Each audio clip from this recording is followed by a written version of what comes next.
Time for another dashing Dan's Olympic adventures for Aussie Home Loans, and they deal with anyone in Australia. They've got clients in every state and capital. They do Zoom as well, and their areas of expertise include first home buyers, equipment loans, car loans, and personal loans. Today's guest is an all-time Olympic great, four-time Olympian when it comes to marathons. It's hard to run one, let alone run four, and he's run more than that throughout his career. He's also got a great success rate when it comes to Commonwealth Games as well, having won a gold medal and multiple medals in three other Commonwealth Games as well, and third in a World Championships. He's been a terrific server when it comes to administration, especially at Commonwealth Games. He is one of the greats. It's Steve Moneghetti. Steve, welcome to the program. Great to have you with us. No worries. Thanks for that lovely intro, Dan. Nice to be along. An Olympic year, always a special year, and gets me up and about a bit more as well, which is exciting. So when you think about Olympic Games, what do you think about? Do you still think about competitive juices flowing through your body, or do you just think about the fact that a new batch of athletes get an opportunity to do what you do? Very much so. I mean, I get lots of people talking to me about, memories like we'll do today. But for me, it's more about the present. And, I'm on the board of Athletics Australia. So we've got a direct interest in what happens over there in this new batch of athletes who are just on fire. I've got to say, I think it's probably, we're in the strongest position athletics has ever been in this country, certainly in my lifetime. And it's just exciting to see all that unfold. And, we're a couple of weeks away from opening ceremony, but obviously then the warm-ups over in athletics really starts. The real Olympics start on the 1st of August. So great for us. Yeah, absolutely. Well, there's 75 competitors in the athletics team. How many medals do you reckon they could win? Or is it all about personal best at this stage? Yes, I just think they're preparing well. We've seen them all through Europe, absolutely blitzing some of the Diamond League, some of the major competitions over there. So I'm excited, but we never talk medals because I know how hard they are to win. There is the rest of the world, and the rest of the world in sport, but particularly in athletics, is just advancing quickly. We're seeing, I wake up every day and there's a world record for something on the track or in the field or on the road. So it's just exciting to be a part of all of that. But that means that the competition is going to be absolutely red hot in Paris. We had a great result at the World Championships in Budapest last year. So, I think to reflect that, or if we could match that, that would be an outstanding result. You are on the board of Athletics Australia, and obviously you would expect me, knowing me pretty well, that I would ask this question. Is the selection policy right? Could it be better? Yeah, obviously we had some controversy with the women's marathon and Lisa Waitman and Jess Trengove and Jess Stenson. And, I signed off we all signed off, the board signed off on the selection criteria. And if you read it, you get a different perspective on it. If you read it, you can say, well, it should be the first three. And the first three technically in the women's event won the quota spot for our country, but then it's up to the selectors then to pick, because we had six, people out there may not be aware, but we had 6 women qualify, which is unheard of. So obviously 6 into 3 doesn't go. And so the selectors chose to pick a team that they thought would be most competitive in Paris. And obviously as board directors, we sign off on that. And, one of my roles is on the high performance section or representative on the board. So we sign off on it. We don't select the team, but I own it. So I take responsibility for that. And, obviously, I've had little interaction with Lisa, but she's not happy with me. And I can see why. She'd be very disappointed. She's missed out on going to what would have been a record 5th Olympic Games. But it's not my decision. I didn't select the team, but I endorse it. Have you reached out, Steve? Do you plan to reach out, or do you think she just needs time? Oh, I received a message. We've had a little message. I couldn't while the selection and appeal process was on. So but we've had a little interaction since, and that's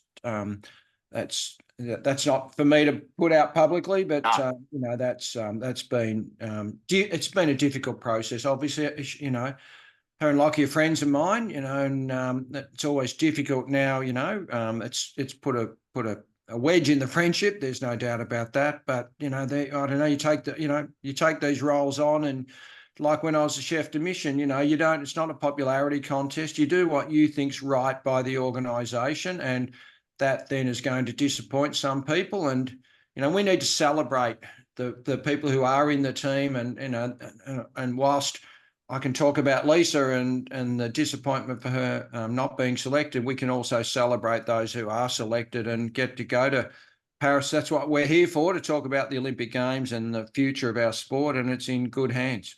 Did you take into account that Jess had made a great comeback 6.5 months after the birth of her second child? You thought, well, that was an outstanding performance. It had probably exceeded expectations. To be perfectly honest, Dan, I have not actually considered the twos and fros. I'm kind of a person who I delegate responsibility, and whilst I say I endorse a team and I own it, I left the selection completely to the selection committee. Yep. I did not interfere. I haven't spoken to them. I had no interaction with them. Basically, I think you know me well enough, and the people around me and people who would know me, I've always had a really good support crew around me. And once I get them on side as a support team, I give them responsibility and I trust them implicitly. And that's how it's worked in my life. So, I gave that or delegated that task. We at the board delegated that task to the selectors, and I let them have the autonomy that they should have as selectors. And whether I agree or disagree is irrelevant, because it's not my decision. I saw it firsthand in regard to your ability to delegate at the 2018 Commonwealth Games as chef de mission. Steve Moneghetti has joined me, my guest today on Dashing Down's Olympic Adventures podcast for Aussie Home Loans. One more on this. In regard to the marathon, is there any way in the future that you could have a marathon where all those that are in contention to represent Australia in the marathon at the Olympics could run together? And the best 3 times, if it's only 3 competitors for each country, the best 3 times are those that get in. Is there any way that'll happen in the future? Don't worry, that'll be the conversation moving forward. I think, Dan, interestingly, and the public, it's probably just to make the public aware, we've never had such depth in athletics. So normally we're actually trying to get people in the team. We're saying, gosh, I hope this person runs well and they run the qualifying time that we've set, because we've struggled to get teams big enough and strong representation. But I don't know what's happened in the last couple of years, but we are just seeing athletes progress at a rapid rate, getting under qualifying times, and put the selectors in a difficult position because we've got to leave people out of the team. So one conversation that we'll be having moving forward is, do we have trials? And the controversial factor with the marathons is, different marathons around the world, a lot of our competitors or the people who were up for selection don't compete against each other regularly. And I only ran one marathon on Australian soil, and that was the Olympics in Sydney in 2000. So out of my 22 marathons, they're all spread around the world at Commonwealth Games, World Champs, London Marathon, Berlin, Tokyo, Beijing, Boston, all around the world. So they're different environments. So one way to certainly satisfy that dilemma would be to have a marathon trial, or to have just trials. Generally, we could have, we sort of have that now, where if you go to the national athletics competition, if you're qualified and you win the nationals, you get selected. So that sort of process. Whereas in America and in some countries around the world, they just have trials. First 3 finishes, that's it. If someone falls over or gets caught up in a race, like we saw at the American trials, and they fall, then they're not considered. End of story. And it's black and white. Now, that is black and white, makes the selector's job very easy, but yes, I'm not convinced you get the best team. Now, we may decide, we might have a marathon trial. We may have just 2 positions. So we might have 2 positions and leave 1 spot open, because I always want, I want to recognise that marathons, you're only running 1 or 2 a year. And if you have a bad one or a good one, then it can really affect the outcome of your selection. So I think we need to have it a little bit open-ended. So that will certainly be a conversation we'll have moving forward. It's a terrific position to be in, because we're having athletics just booming at the moment. But, publicly, we come out of it with some controversial outcomes. And, I'm not on the Christmas card list of a few people, but at the end of the day, you have to make some hard decisions and people are not going to be happy. You're very pragmatic about that. You're pragmatic about everything, Steve. Has that always been the way you've always conducted yourself, even with your running? Pragmatic, just pretty laid back. You give the persona on the outside that you're a very relaxed man. As I said, it was an honour for me to be part of your team as a media representative at the 2018 Commonwealth Games. There are no doubt issues going on behind the scenes, which I didn't know about, but every time I saw you, always nice and friendly to everyone. Is that the way you always ran, or were there times where inwardly you were paddling feverishly? Yeah, obviously there's a lot of issues going on. That's where you do have good counsel around you, and ultimately then you make the right decision because what do I say?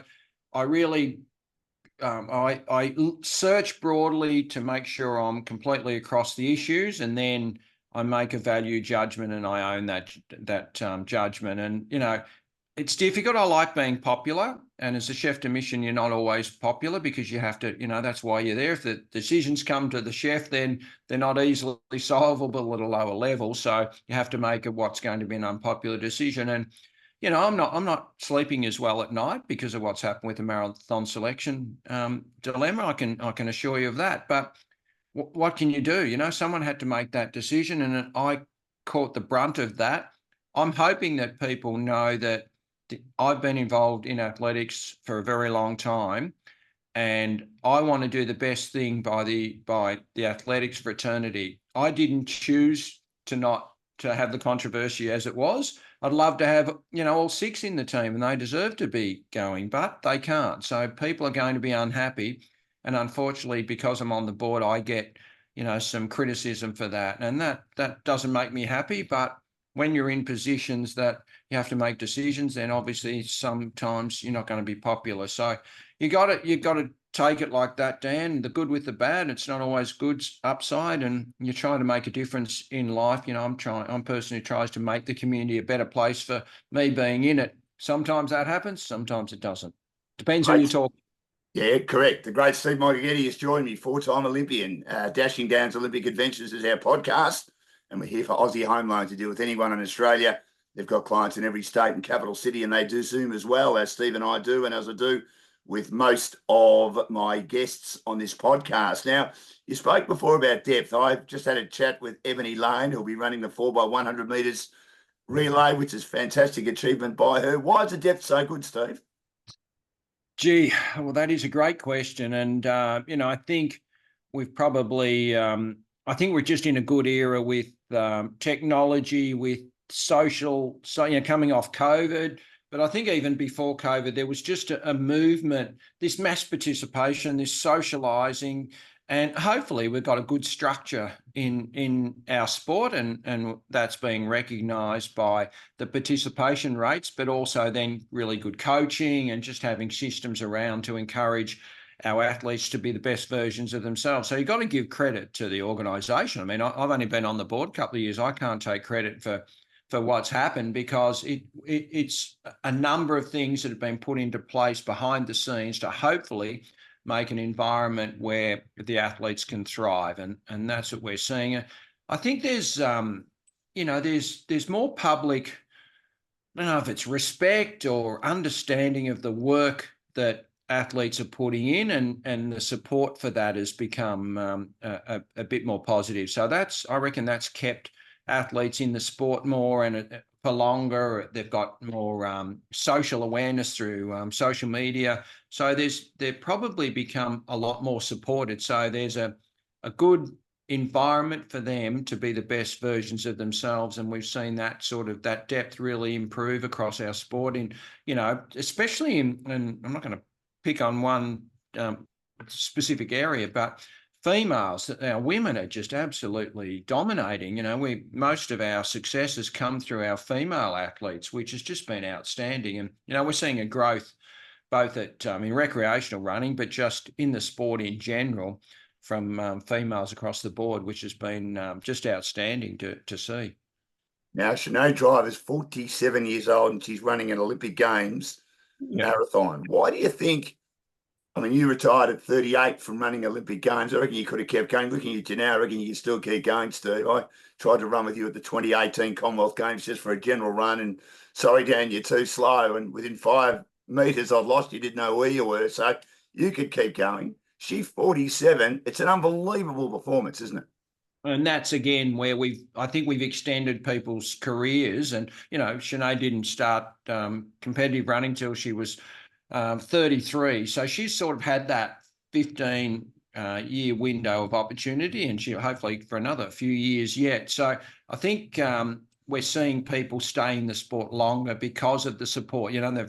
I think all three of our female marathon runners are all got families and jobs and life. So, but they've been able to continue to stay in our sport, hopefully because the system has allowed them to thrive within our structure, no matter what your age. And that's how it should be. And isn't that great to see? And, I probably had a long career, and I think I was at the end of my competitive running days when I retired, but I retired not because I wasn't supported, but because I'd achieved everything that I thought I could achieve, and my body was starting to tell me that. So isn't it great that people stay in the sport and they retire or they stop of their own volition, not because someone taps them on the shoulder or because they've got to get a full-time job or their family things or there's issues external to their sport. And that's what has happened certainly in the Australian environment. And that's not just within our marathon runners, but across the board. And isn't that how it should be? You know what? Why should we should be welcoming people to be involved in sport at any stage of their lives and for as long as they possibly can. I have a passion for running. I still run every day if my calf settles down and allows me to, because I love what I do, and it not does it define me. I like to do it and I want to do it, and I'm a better person for it. So the benefits of sport are untested, both at the elite level and at any level that you do it at. How many Ks a day would you run now, Steve? Well, I was running about 70K a week, so about 10 a day. But as I say, I've had a bit of a calf issue the last couple of months. It's just sat me on my bum. But I'm on the walk-run program, which can be a bit awkward. People see me out running or walking and they kind of go, what's going on? But it's not by choice. So hopefully I'm transitioning back to getting going a bit. I'm slowing down, but, I still love to get out and get those competitive juices going. Once a competitive animal, always a competitive animal, I think. So it's nice to be able to still apply my trade at the level that I am. It's, it's obviously not at a high level, but it's still personally satisfying for me, Dan. Now, Steve, I'll ask you the important question about your career first. 22 marathons, lots of training. Do you reckon you could tell me how many pairs of runners you went through? More specifically, you could probably tell me how many pairs of runners you might have gone through in the lead up to a marathon. And did you have one for training and one for running specifically for an event? I alternated a lot, Dan, and I was fortunate enough to have a great sponsor who's, without telling you who they are, they're on there and they're still, I've been with them for 30 years. So they're an unbelievable friend. I'm part of the family there. And so rotating my shoes was really valuable, but I always had a heavier pair of training shoes that I do for my long run. Then I'd have a lighter pair that I'd wear sort of midweek. And then I'd carry, people always used to tell the story that they'd see me running around with this other pair of shoes, and they'd go, oh, why are you carrying this other pair of shoes? And I'd tell them, well, I run that far, I wear out one, I've got to carry another pair to save them. But that's not true. They were a lighter pair. So I'd warm up in a heavier pair, I'd stop, I'd change into these lighter pair for my quicker sessions, and then I'd change out of them back into my heavier shoes, because the heavier shoes have got more support. So they're protecting your legs a bit better. But I always liked them when I got in a session or in a race to have light shoes where I could run fast and feel fast, but they probably did a little bit more damage to my legs. So you didn't want to be in them all the time. And this is the big transition now, Dan, with the super shoes you're seeing now. They've got so much sponginess and support. People aren't getting as fatigued in a race, in a marathon, but also they're not getting as tired, and they can continue to train. So it's not smashing their legs up quite as much as it did in my day. So they're probably their legs are getting a bit more protected than I had. And I used to alternate shoes just so I didn't get a wear pattern, so I didn't get favor one side of my body or get an issue with one part of my leg. So that rotation, I think, is really important, and I would encourage people to do that so that they're changing the load areas on their body and on their legs, and run on soft surfaces. The other thing I say is, I run on gravel, dirt in the forest around Ballarat, sometimes on the bitumen, and as little as possible on the concrete. In fact, I was on the Gold Coast on the weekend for the marathon up there, and if people saw me out walking, they would have noticed, not on the bike path, on the concrete bike path up there, but on the little grass bit at the edge. And I kept getting, I could see people were annoyed with me because they were walking their dogs, and they were walking on the concrete and their dog was on the grass, and I'd be kind of running into their dog or into their dog lead because that's where I wanted to run. So I try to get off and look after my body as much as I can. Great. Steve Moneghetti has joined me for Dashing Dan's Olympic Adventures podcast for Aussie Home Loans. They've got over 25 lenders on their panel, 4-time Olympian, 3 times. He finished top 10 in the marathon. Why long distance running, Stephen? You started, of course, with the 10,000 metres. And then in 1986, you also ran the marathon, your first ever marathon. Did you decide at the last minute, I'm going to run the marathon, or in the lead up, that was something you always wanted to do? It was always something ultimately I was going to do. And, I love my cross country, and I grew up as a cross country runner, and, I finished my cross country results are the best of my career, but people don't sort of know those and don't sort of focus on those. Not an Olympic event, but that's where I applied my trade best. But obviously then I'd run the 5K on the track. I didn't like running on the track all that much. And I only ever had 2 coaches. Tony Benson coached me here in Ballarat, and then I changed in 1983 to Chris Wardlaw, and he still coaches me to this day. He doesn't coach me, but he's my mentor and lifelong friend. And he wanted to get me faster. He said, look, you're going to go out on the roads, but you need to be quicker. So let's get back on the track and make you as quick as you can. And fortunately, that allowed me to qualify for the 10K at the Commonwealth Games in 86. And I just got in that team. And then he, in his wisdom, and this is a true story, he rang me up about 3 months out from the event and said, just like we're talking about, there's only 3 spots in a marathon team allowed. So in the men's marathon at the Com Games, we only had 2, and there's a spare spot. And he said, what about I talk to Athletics Australia and see if we can get you in the marathon? It's after the 10K. Yeah, so you'll have done that, and then you can just have a bit of a practice run in there and see how you go. And I said, sounds all right. Do you think I'll be okay? And he said, yeah. And we spoke to Athletics Australia, and wisely they let me in and won a bronze medal, and the rest is history. So it wasn't meant to work out that well, but it did. And I was obviously born to run long distance, and I seemed to just have a natural affinity that I could run longer. The longer it was, I didn't need to slow down. And, I tell people now, Dan, I didn't actually ever get any better and beat people. Just as the distances got longer, they couldn't keep going, and I passed them and I finished ahead of them. And that's kind of how it worked.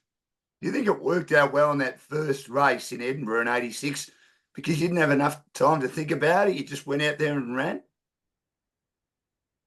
Well, I was pretty comfortable. I was in 10K shape, so I was fantastic shape for the first 10K. And even the next 10, I was still traveling pretty well because, I was starting to get a little bit tired, but I'd been doing, I'd run sort of, back in those days, it was 18 miles, which was about 30K. And Chris said just add a couple of miles on. So I'd been doing some 32K runs. So I didn't have any trouble sort of 25, 30K, but my God, I got really tired when I got out of my comfort zone at about 35K. But by then I was sort of in the medal position. Deke was up the road, and I was running with a Canadian guy, and we were in silver medal position, and kind of thought, well, this is going pretty well. I just have to hang on for another, half an hour, 20 minutes, half an hour, and I'm going to win a medal. So that mental just stimulation of suddenly thinking, wow, I could win a medal here. What's going on? And we caught sort of the guy who was in second, so that we were sort of pretty clearly in second or third. So I just kept running along and didn't get tired, and went into the stadium and finished in third place. So it just kind of happened. I know I'm just sort of a bit blasé about it, but that's exactly how it panned out, to be honest. And, then obviously that set up my career. And defined me. I always tell everybody I got on the plane and left Ballarat as this unknown 10K runner and came home a marathon runner that was the heir apparent to the great Rob de Castella. How did you handle that? I would have thought with your usual aplomb, Steve. I was pretty happy. Yeah, I was pretty excited because I'd always it's funny, Dan. What happened was without sort of going on about it, but I sort of told everybody that, if I didn't have a good race somewhere in a cross-country race or some international race, I kind of always had the excuse that, well, it doesn't kind of matter. At the end of the day, I'm going to be a marathon runner. So I was always saying, I'm going to be a marathon runner. I'm going to be a marathon runner. I remember on that day in the call room in the stadium, Meadowbank Stadium in downtown Edinburgh, I remember thinking, God, no more excuses. I hope this event actually goes okay, because I've been telling everyone that, this is the event for me. Here I am about to find out. I hope it ends well, which it did. And, I got vindicated, but you would never have known. Anything could have happened. It could have been a disaster, and I could have then battled to get my name out there as a marathon runner, might have to come back to the track, and ended up just sort of being and also ran and made up a few teams, but never really had the success over that really long distance that I'd expected. But obviously I did, and it was fast tracked. And Chris Wardler, you don't understand. And sometimes the background to these podcasts, Dan, you get to hear the real stories, and the real story is his wisdom of ringing up 3 months before and saying, what about we get you in the marathon team? I would have never, ever considered it. So, sometimes people don't realise that it's these little opportunities and situations that arise that just open doors for you. And it was a sliding doors moment for me. I could have said, no, I don't want to run that. And I said, well, do you think I'll be okay? And he said, yeah, I reckon it'd be good for you to jump in. And I trusted him implicitly. And in the race, the outcome was fantastic and set up the career and the reason I'm on here today, obviously. And for other reasons too, Steve. Give yourself some credit. You're one of the all-time greats. But as you said, Chris obviously played a big role in that. Just on Chris, is he undervalued a bit? I mean, in 1980, he also played a big part in helping push for Australia to go to the Olympic Games from an athletics or athlete's point of view. Does he get enough credit for the great coach he is and the great mentor he is when it comes to athletics and especially long-distance running? Well, I don't think he does, because he's got unbelievable wisdom, history. He loves athletics. He's the most passionate person I know about athletics. Been to every World Championships, Olympics the last 20 years. He went to 2 Olympics himself. He's head coach of our Olympic team for Sydney 2000. And he's just, the reason I'm on the board is because he and Lord stepped down, and he was keen to have that continued sort of distance presence. And he asked me if or encouraged me to apply, and it went through the process, and here we are. So just his presence and his influence on athletics has been undeniable. And if there's any person that you would attribute, and that 1980s story is a great one, and we should acknowledge that continual representation that we've had was because of people like Chris, and his enthusiasm is infectious and his passion is undeniable. Now, in 1988 was your first Olympic Games. You went to Seoul. What were your expectations, and did you exceed them with a much bigger field, a much stronger field, more countries? You finished 5th, Steve. Your best performance in your 4 Olympic Games in your first Olympic Games. Yeah, and the best performance by male. Deke was 5th in 84, and only surpassed by, not only, but Lisa's silver medal from 88 also. I think it was 88, where she won the silver medal. So, apart from, I'm not going to pump up my own tyres, but the highest placing, so we're the equal second highest placing of Australians ever at Olympic marathons with that 5th. It doesn't sound good when you say 5th at the Olympic marathon is a highlight of your career, but that's as high as we've got in the men's side of the marathon. So they're not easy to get in the top 10. And that was a little bit of a surprise, probably. I had sort of that bronze medal from the Commonwealth Games, but obviously the depth's not there. But then I went to the World Championships the next year, and I was 4th at the World Champs. And so that set me up pretty well. So I thought I was confident I could run top 10. And I just wondered how the race would pan out. I was concerned about a couple of the Africans, probably underestimated Jalindo Bourdin. And I probably think, on that particular day, if I let the pack go, well, they ran away and I got a bit tired. I think at 30 or 35K, I can't actually remember, might have been 30K. And then I worked my way back through the field. I got back to sort of 10th or 11th and then ran through to finish 5th. And I think I probably didn't realise, had I gritted my teeth a bit earlier, I might have finished a bit higher up. But to be perfectly honest, I wasn't going to win a medal. 4th was about 200 metres in front of me around the track, Nakayama, the Japanese guy. So to be honest, I'm not sure it would have made much of a difference had I hung on, and probably still would have got a little bit tired and finished 5th. So really proud of that result, because at your first Olympics to have such a prominent performance is a good outcome. This is Steve Moneghetti with us on Dashing Gans Olympic Adventures podcast for Aussie Home Loans. Their areas of expertise include purchasing a property, owner-occupied or investment, building a property portfolio, refinancing, debt consolidation, cash out, construction pre-approvals, first home buyers, equipment loans, car loans and personal loans. And they've got over 25 lenders on their panel. Another medal in 1990 in Auckland, and then off to Barcelona in 1992 where things didn't quite go to plan, unfortunately. You finished in the top 50, but no doubt you would have been a bit disappointed. Oh, it was a disaster, but yet I'm proud of finishing. You know, it was probably the one marathon I could have pulled out over my career. It was the only bad one I had, really. And yet I'm proud that, you know, when you pull on the Australian singlet at the Olympics, you do the best you can. And the best I could on that particular day was 48th. You know, we probably made a few mistakes that in the lead up, I take responsibility for those. I wanted to stay just out of Barcelona, and we're there about 3 weeks before, and I didn't want any air conditioning. I wanted to acclimatise by toughing it out and, you know, running in the heat, running in a full track suit, laying awake at night, you know, in a lather of sweat thinking, how good's this? I'm really acclimatising. But all I was doing was getting really badly depleted and dehydrated. And then I did, back in those days, we did what's called this carbohydrate depletion as well as load. A lot of people will load up now before a marathon, but we did a depletion phase, and that sort of lessens your carbohydrate stores in your body, which hopefully your body increases its own natural glycogen. And then you top it up in the latter part of the week and you have a super supply of glycogen. But I think what happened for us, my body closed down and said, we're going to die. We're not going to produce any carbohydrate or glycogen. We're just going to go into survival mode.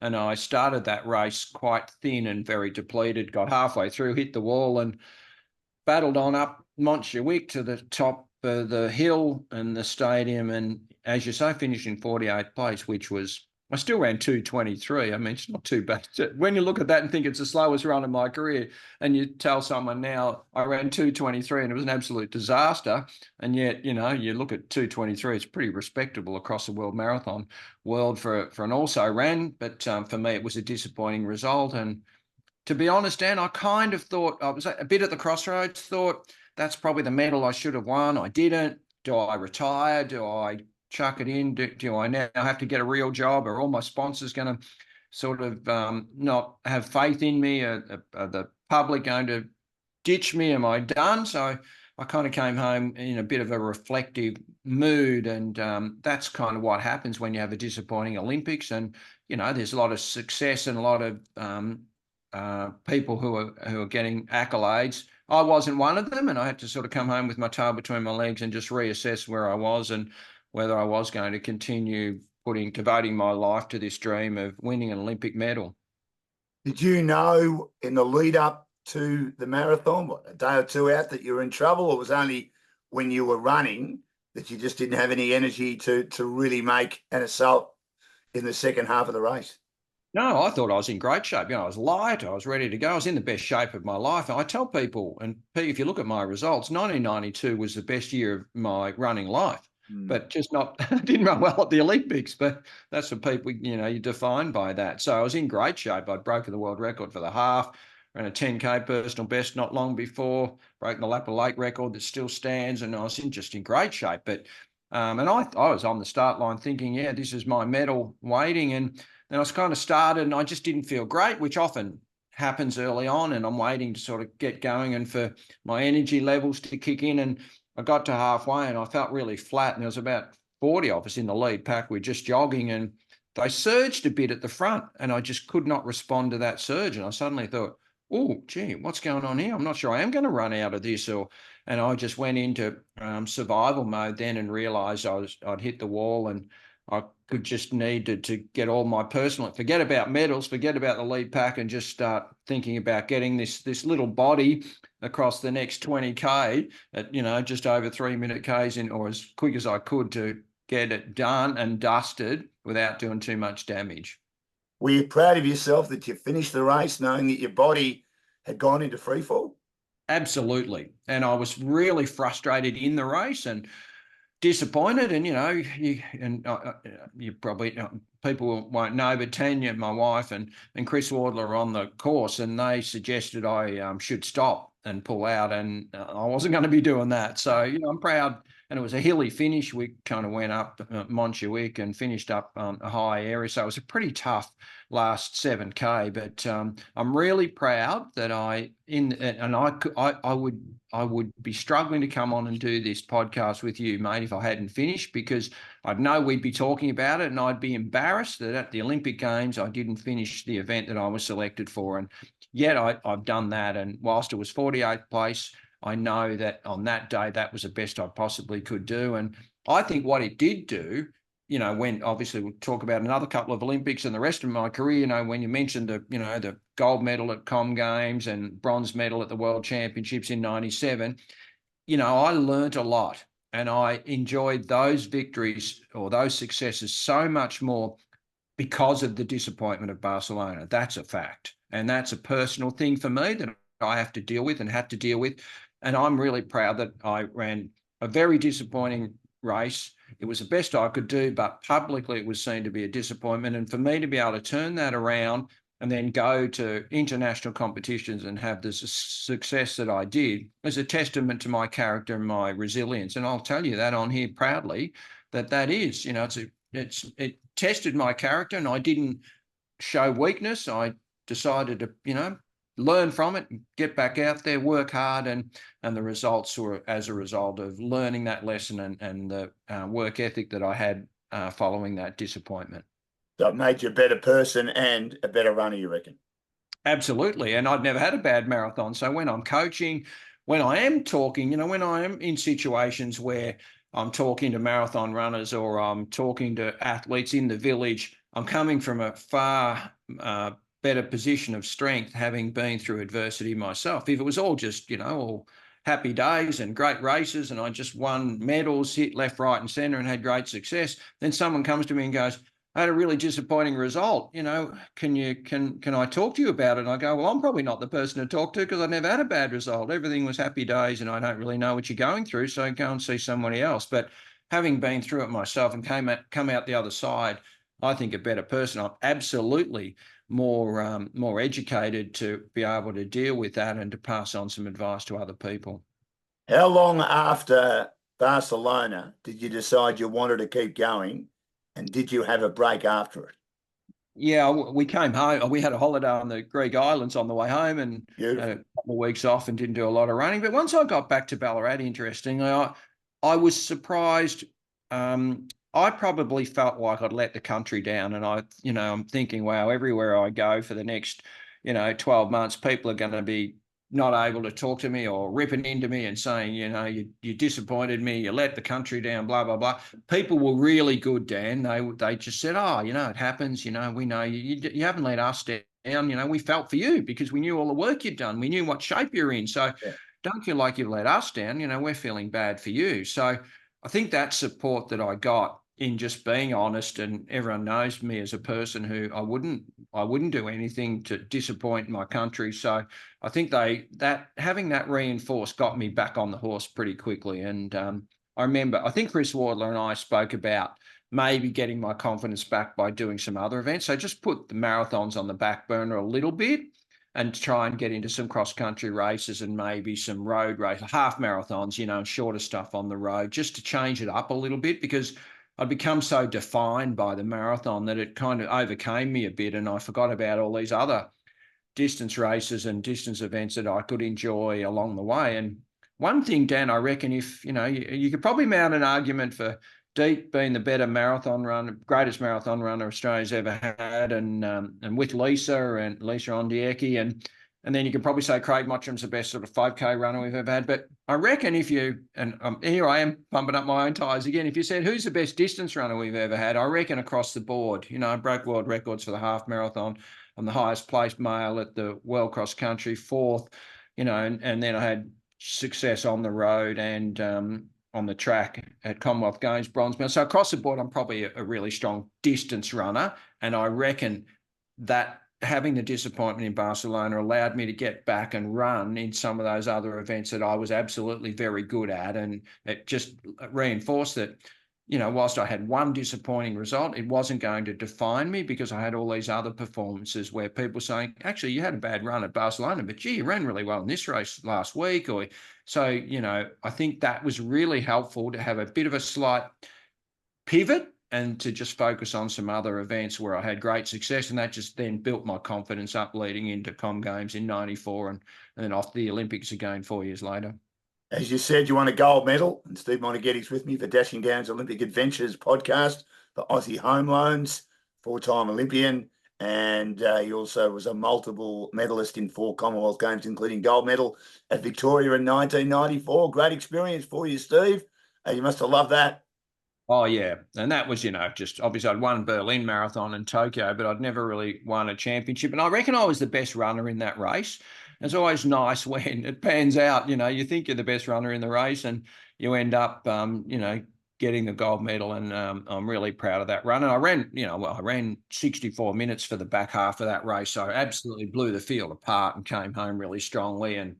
And for me, there was also, you know, it was really satisfying because the silver medal went to a guy called Sean Quilty, who's sadly no longer with us, but became, you know, he's always a close friend of mine. And it was highlight of his life, and it should be because he had an unbelievable run. So to be able to share that with him as well, and, you know, it was just a great time and a really good team to be a part of. And for me, it kind of removed a bit of the monkey off my back, and I'd come out of Barcelona. So the gold medal in Victoria in 94 was kind of, well, if I don't ever do anything else, I reckon, you know, I can hang that one up and say, well, I've achieved something. Did it give you confidence for Atlanta that you could maybe go top 10 again? Yeah, because I'd ran so fast in that back. I don't reckon anyone in the world would have beaten me in that Commonwealth Games race. I just ran unbelievably well. So that really allowed me to build then to the next Olympics. And, you know, I often tell the story, you know, not many people get to go to more than one Olympics, but for me, you know, I'd been to 2 and I'd had one really good result and one really bad result. So unfortunately for me, Atlanta was kind of, you know, that seesaw, you know, am I going to be remembered as a person who was a pretty good runner, but he always disappointed at major champion, you know, couldn't get the Olympics right. So, you know, it was a bit of expectation and pressure. And I can tell you, Atlanta probably, and I mentioned this the other day to someone, I think the toughest marathon I certainly ran, and maybe one of the toughest marathon events ever. The course was really hilly, very hot and humid in Atlanta, and the most challenging race, marathon race of my life, I reckon. Although Seville in 99 was pretty tough too, but I think the course and the humidity in Atlanta could not be underestimated. And, you know, you mentioned, I think, you know, I finished 7th. I wasn't sure myself, but the only reason I remember I finished in Atlanta is because I was closing down on 6th. And whilst you get a medal for the first 3 placings, you get a certificate, an Olympic certificate, if you finish top 6. So 4th, 5th, and 6th is worth something. And I was really keen to get that certificate, having got it in Seoul. And I was running down, I think it was Rolando Vera from South America, and I was catching him at a rapid race. The only time I wished a marathon to go a bit longer, Dan, because in about another 100 metres, I was going to have him and nab that 6th place, which would have been, I think, you know, a nice personal result. 7th was still pretty good. I'll take it, but I was really close to 6th and just probably didn't quite get there in the end. Is it horses for courses training, Steve? So you knew that Atlanta was going to be a hilly course. You did a lot more hills than you would normally do in the leader.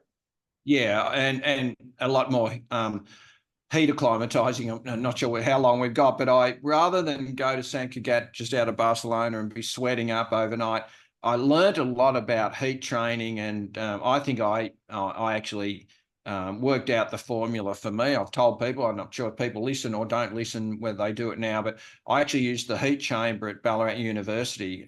So I didn't go to a hot weather place. What I did was I trained in a heat chamber, and then I recovered in the natural environment of Ballarat, we might say. It was freezing bloody cold, invigorating, as we're only allowed to say here. So I was Yes. sweating it up, and then I'd come out of the heat chamber and just get on with life. And I think the thing with heat acclimatizing is exercise in the environment, recover out of it. So if I had my life over again, I would have done that before Barcelona. What I would have done at Barcelona is I would have trained in the heat, but I would have stayed in an air-conditioned environment and kept hydrate so that I recovered in a cooler climate. So that's kind of my story now. Any words of advice for heat acclimatizing, that's what I would do. So I did that before Atlanta. We went to Atlanta 12 months before. We came off the Gothenburg World Championships in 1995 and flew to Atlanta so that I would understand what the conditions were like when I got there 12 months later. And we got off the plane at Atlanta in 1995. Dan, it was unbelievably hot. It was horrendous. Oh my God, I thought we were going to die. And I remember Tanya was with me, a couple of other marathon guys, Troopy, I think was there, and a few other guys. And we looked at each other and said, oh my God, we cannot run a marathon in this. This is just going to be just horrendous. And so I prepared us. So we had 12 months then to get ready for. So when we came back to Atlanta, we knew what the climate was going to be like. And it was hot, humid, and hilly. The three H's. And I think at the end of the day, I think, I managed all of those pretty well. And seventh wasn't a medal, but it was still a pretty good run. The hottest marathon that you've run in, conditions-wise, Steve? No, Seville was. I remember Right. the story from Seville. No, that was a World Championships. We're driving out on the bus out to the stadium to watch the athletes because the marathon was on a few days later. And we drive down, and in the middle of the road, they had clocks. And, it was sort of 2 o'clock in the afternoon. Yeah. And then for 10 seconds, it'd have the time. And then for 10 seconds, it had turned to the temperature. And it was like 45 degrees. Oh. And anyway, a few other countries, they lobbied to get the organisers to turn the clocks off because it was just doing their head in. Every time we're going out to the track, you see the temperature at 45 degrees and you think, oh yeah, this is going to be fun. We're going to run a marathon in 3 days' time. Not likely. So they turned the clocks off. That's how hot it was in Seville. And that was probably the hottest environment. It wasn't as humid as Atlanta. And, Chris Wardlaw will tell you that, sometimes it's the humid heat that can be difficult because you don't evaporate. So when you're out running, if you've got direct sunlight, you sweat and the sweat evaporates and you sweat again. Whereas if it's humid and you don't have that radiant heat, then the heat stays inside and it's like you're going to explode from the inside out because you're not sweating enough to kind of release it and evaporate it and get more of that heat out. So your heating mechanism doesn't work as well in humid weather, and that's exactly what we had in Atlanta. In the lead up, Steve, to an Olympic marathon, when is your heaviest block of training and when do you start tapering? 6 weeks out, we used to do a 3-hour run. Yep. Time, and I probably covered about the marathon distance. I don't want to downplay people who run a 3-hour marathon, but that was probably my Sunday training run, and that would be the longest run I would do. And I'd often go out and do a second run that afternoon. So you can imagine, I probably clocked about 40 plus K in the morning, another 7 or 8 that night. So I would have been up to sort of 50 K. And that's the only day I got anywhere near the marathon distance. And that was 6 weeks out. And then I'd probably have about a month out was when I was starting to cut my mileage back. So, I was running 180, 200 Ks a week, and then I'd start cutting back. And from a month, I'd probably have maybe my final race was a month out or 3 weeks out, and then I'd freshen up for that. And then that was starting to, then I'd go sort of 3/4 weeks. So instead of 200, I'd do 150, sort of 3 weeks out, and then I'd go to 120 2 weeks out and 100 the week before. So I'd halve my mileage the week before. So ours was quite a long freshen up phase, but you've got to understand, I've been training and running 12 months at doing high mileage. So for me to freshen up about a month out just made sure that I had an opportunity for my body to absorb the training and also freshen up and adapt and be able to get ready for what was to come.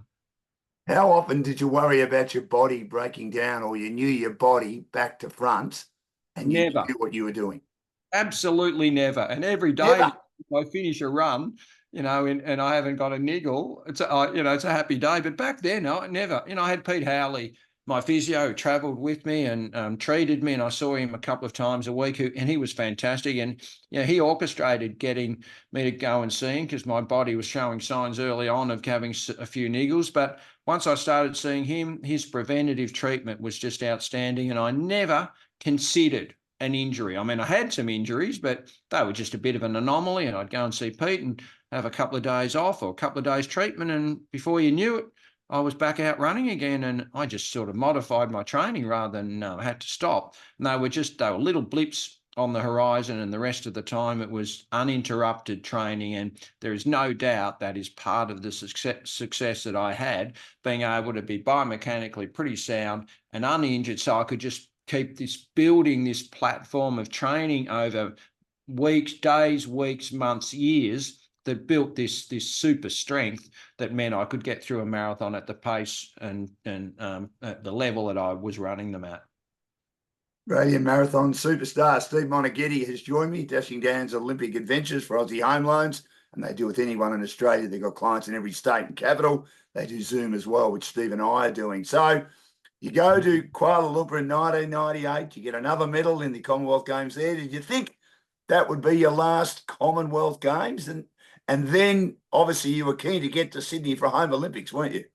I was, yeah. And I think, I chose to run the 10K at Kuala Lumpur because I'd got my full set of marathon medals. So I think I was changing it up. So I needed, something to just make me excited about continuing to train at the level that I was training. So Commonwealth Games in Kuala Lumpur, I wanted to go, but I think, having another goal of running the 10K on the track was really terrific. And I think Troopy had moved to Ballarat, and we did some really good track training. So it actually just freshened me up a bit. Or not, what did it spark me up? Didn't freshen me up, just gave me a sort of new lease on life. And then obviously I knew that Sydney was coming up. They'd announced it in 1993. So I'd had this lovely 7-year lead up to think, well, I'm going to be 38 years of age. God, if I get to my 4th Olympics, then that'd be a fantastic achievement. It'd be, a lovely place to retire. And it all played out as it should have. It was almost, I didn't quite win a medal, but I ran pretty bloody well and had a great day. And it was almost the perfect place to retire and environment to retire in. You finished 10th. Do you think, I mean, you said earlier you get a certificate for finishing top 6, which I think is great. Do you think, though, because marathons are so hard to win, that if you finish top 10, it's like winning an Olympic medal for a marathon? I was on that day for me because, I'd been around so long, and you think back to 86 and having had sort of 15 years of a world-class career. And, all of my, I don't want to overplay it again, but, all of my marathons were major events because my first one was the Commonwealth Games, so I had 4 Olympic marathons, 3 Commonwealth Games marathons. Then I had, I think I had 4 or 5 Londons, a couple of Tokyos, Berlin, Boston, Beijing. They're all big events. So I didn't have any marathons that were just sort of little itty bitty marathons that no one cared about. So I think for me to actually be able to have a career for that period of time at such a high level was amazing. And for me to be able to then, to close the book on my international career by running my first marathon on Australian soil at a home Olympics in front of home crowd. And I also tell the story of, on the balcony, we're about to start. It was 4:10 on Sunday afternoon. All the other events had finished, and there was we were on the start line just out in front of North Sydney Oval on Miller Street, and there were people yelling our names, Troopy, Rowdy, for Rod de Hayden and Mona for me, and I'd never had this before. And then gun goes. And 42K almost, and we had the bit in the sort of Olympic Boulevard and in the stadium where there wasn't spectators, but for the rest of the road, people were yelling out my name. It was unbelievable. I'm thinking, how good's this? What have I been missing for 15 years? And have that home support, and then to sort of burst out onto the stadium and have 120,000 people cheer and have my family there. Oh my God, it was just, and for me, I ran through the fields. I came into 10th place, and I reckon that's about where I was at the time. 10th in the world at 38, having had the long career I had. I reckon that was pretty fair result and as good as I could have expected. And then to be able to do that in front of a home crowd and cross that finish line, knowing job done, was just the perfect storm. You had some difficulties during the race. It didn't look like you're going to finish top 10 until you got going in the back end, Steve. Yeah, I don't know what happened. I maybe a couple of dietary things, and someone sort of did this coffee thing where I didn't have coffee for a few days, and that's meant to sort of delay the release of your glycogen. And then I hoofed a couple of coffees down at the village before we went out to the start, and maybe I had too much coffee then, and it kind of delayed my glycogen because I couldn't get going early. And then, gee, once we went over Anzac Bridge and through the back end of the race, I was just feeling fantastic, and I was just storming home. And again, if the marathon had kept going a few K longer, I might have got up a bit higher. But at the end of the day, it's 42.2K, and my result was 10th. And I sit here and talk to you really proud of that result, and to have, ultimately have that 3 top 10 positions in 4 marathons was as good as it gets. And I couldn't really look back on my career and think, I could have had better results, but I think the overall consistency and the longevity of my career is something that I'm really proud of. You never thought of 2004. You knew that was it. It was all over. My body wasn't coping with the training, and I think that's what you got to think about. And we're on the Olympic Adventure podcast with you, Dan, because it's a lead up to the Olympics. But it's not when you should be paying attention to athletes. It's the 6 months, 12 months, 10 years beforehand, and it's all the training that they put in to allow themselves to be called Olympians and to represent your country in Olympic Games. And in all of that preparation, I'd had some outstanding blocks of training over 15 years. And I knew leading into Sydney, I just got there. My body was starting to really notice the training. So I didn't have any issues racing. And, I retired, but I still won a national cross country. I went to the world cross country. I did won some road races around the world. So I was still obviously able to race at a really high level, but my training was definitely being compromised. And I knew I could really sort of squeeze the last bit out of this aching body, or I could just retire, give it a little bit of a rest, and probably have the longevity that I have, Dan, because I'm still running every day, because to some degree I've looked after my body rather than absolutely burying it by trying to get to that next Olympics. And that's what Athens in 2004 would have done. Mars bar a day keeps the doctor away. It's the rumour I've heard with Steve Moneghetti. Always a Mars bar a day. Is that right, Steve? Love my chocolate and coffee, the two things that define me in life, as people know me. And what a match made in heaven. Mars, a company, have their Australasian headquarters here in Ballarat, and it was just a terrific relationship. And again, it's just those friendships, relationships, and experiences you have, and that's what we talk about today. We focus a lot on results and outcomes, but it's the friendships along the journey and the experiences that I love talking about. And I've been blessed to be able to refresh my memory when we do chats like this, Dan. Now, talking of relationships, one person has been with you right throughout it. She's been a saint, no doubt, and she's been there in every race you're involved in, is your wife, Tanya. What does she mean to you, and what was it like having her support throughout every single race that you're involved in, Steve? As, of course, you were growing a family too, 4 children, 3 daughters and a son. Exactly. And undivided support. And it's incredible. I used to think I was focused and, doing everything I could, and everything was sort of falling into place. But I was actually unbelievably selfish. And that's what you have to be the top of your game in any pursuit in life. You have to be selfish. And that compromised Tanya's lifestyle, her her own career, and all of those other facets. So I'm incredibly indebted to her, just able to allow me to do what I needed to do to be not only the best athlete, one of the best marathon runners in the world, but also a public figure, and the draws on your time that takes. So, I was compromising. I didn't miss birthdays. I missed my first Father's Day, I can tell you that. I was on a plane tripping home from overseas. So I missed my first Father's Day. So these compromises that I made along the way, that Tanya's had to absorb her whole life to be the rock behind the public figure and allow me to have the career I had. And I can't thank her enough. And you've given me a chance to do that on this podcast, Dan, because not many people recognize or realize it. And I hope she knows, but it's good to be able to recognize that publicly. And my kids as well, the only holidays we ever had was off to some running event. We've come back, I said, from the Gold Coast. We had a couple of the kids up there with us, and I'm off doing my stuff. Well, hopefully they're enjoying being away, but it's not quite the holiday that normal families would have.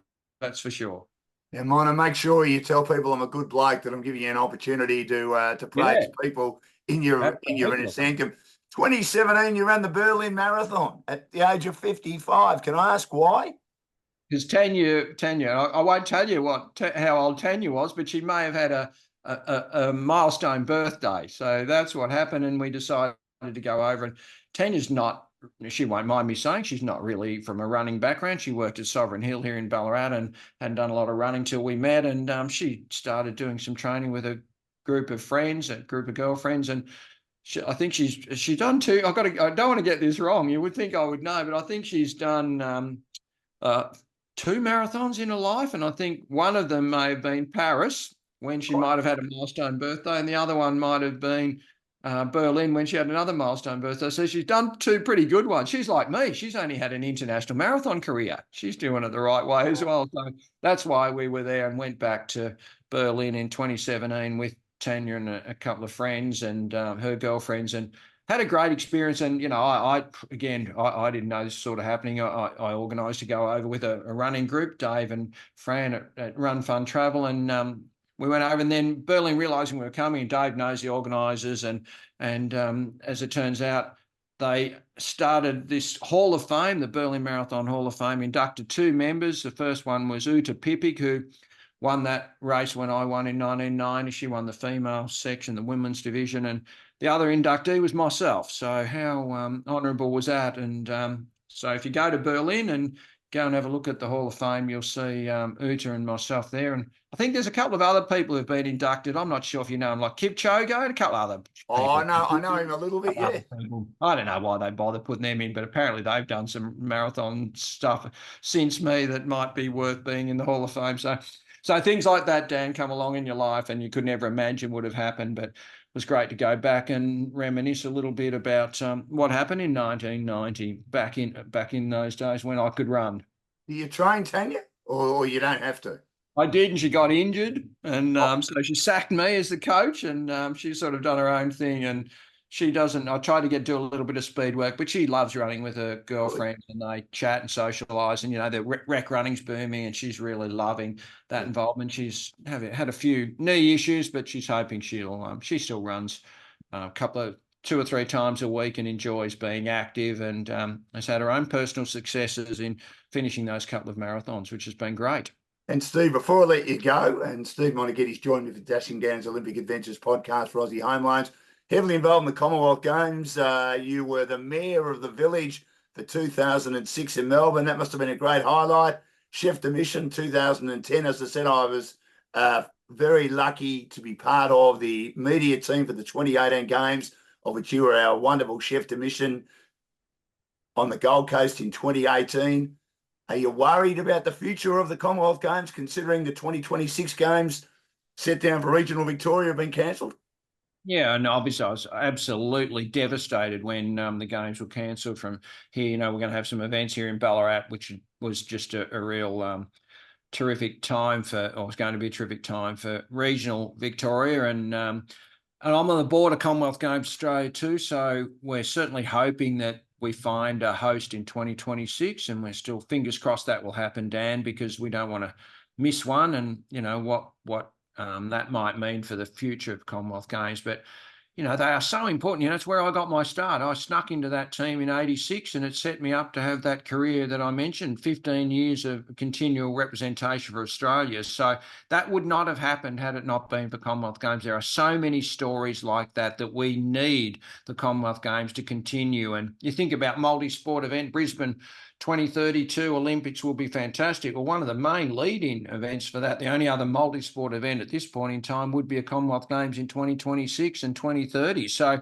we need to have those lead-up events, and hopefully there is a city, state or a country that will take them on board. And we're hearing some positive signs, so let's wait and see. But they are so important for me. And, I had that involvement 86 to 98 as an athlete. 2002 I was an athlete liaison officer in Manchester, mayor in 2006, and then chef 10, 14 and 18, and then in Birmingham as a board member. So I've had that continual representation. I love Commonwealth Games. I bleed Commonwealth Games, and it'd be a tragedy if we don't see them continue well into the future, because they are such an important hold such an important place in world sport, but more importantly in the Australian sporting landscape too, Dan. What did you like most about being chef de mission, Steve? What I like most? Oh, gosh. There's a few things I didn't like. I think being able to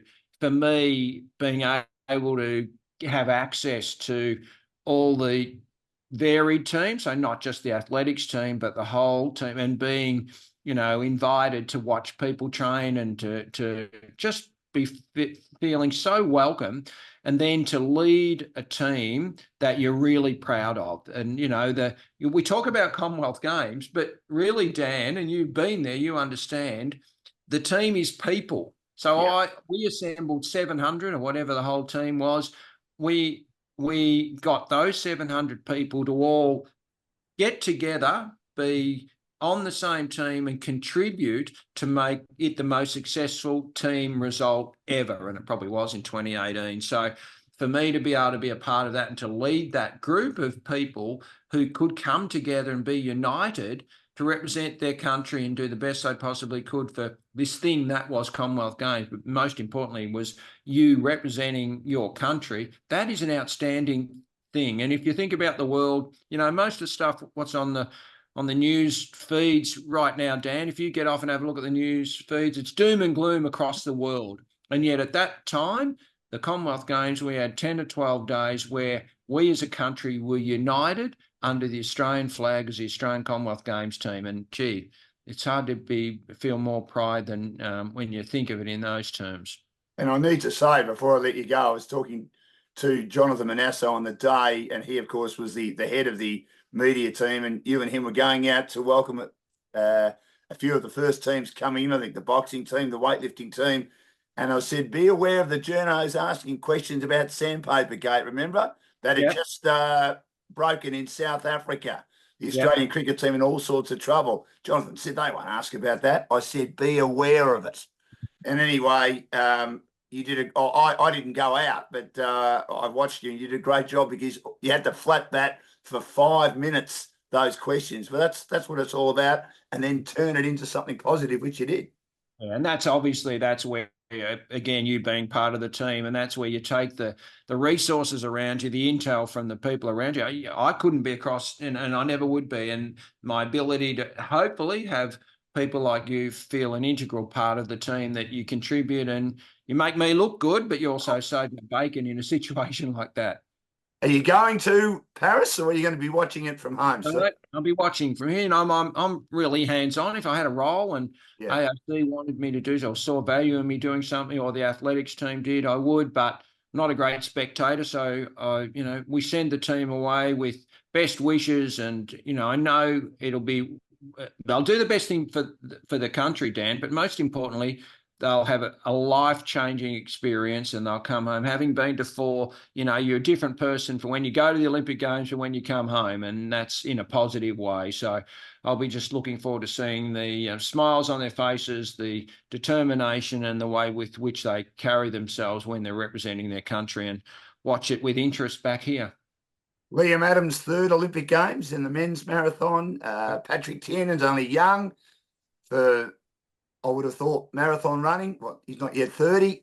And, of course, Brett Robertson, who's had experience in middle distance running. How do you expect them to go?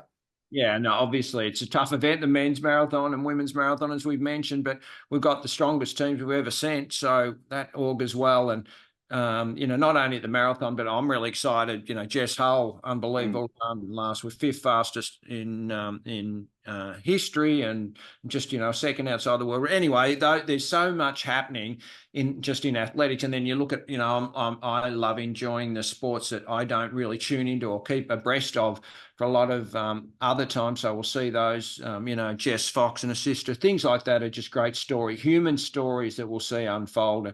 The athletics team's in a great place, and I hope they get to enjoy it, and I hope we don't find that we're putting too much pressure or expectation on them, because they'll represent us well. But it's exciting times, and I love, you're thinking about a Jess Hull, or our middle distance runners are probably in the best shape our middle distance has ever been. And I can tell you, Dan, a lot of those will move out to distance, so they'll become our marathon runners. And you're talking about Brisbane in 2032. Well, someone like a Cam Myers, who will be on our next team, just missed this one, or our young people you're talking about are on the teams now.